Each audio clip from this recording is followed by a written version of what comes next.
Takjil yang gak pernah ketinggalan, gorengan ini aku bikin martabak tahu simple ya. Aku haluskan dulu tahunya, lalu aku tumis bumbu dasar putih dan merah yang udah aku bikin kemarin. Numisnya pakai fry pan dari Idealife ya, dia anti lengket Jerman teknologi. Kalau udah, kita kasih telur dan bumbu yang udah ditumis, kasih juga kaldu ayam, aduk yang rata.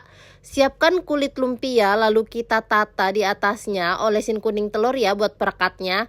Nah, kalau udah kita gulung deh seperti ini, lakukan sampai adonannya habis ya bun. Lanjut kita panaskan minyak, aku pakai di fry pan dari Idealife buat gorengnya. Dia Jerman teknologi, kapasitasnya gede banget 28 cm dan anti lengket pastinya. Ada penirisnya juga ya bun, kayak begini nih sangat recommended. Jadi gorengannya langsung turun ke bawah deh minyaknya. Goreng martabaknya sampai kecoklatan di kedua sisinya, kalau udah matang kita angkat. Jadi deh martabak tahu simpelnya ini lebih enak ya, karena kita pakai bumbunya itu dihaluskan dan ditumis dulu, jadi ada rasa gurihnya itu lebih dalam.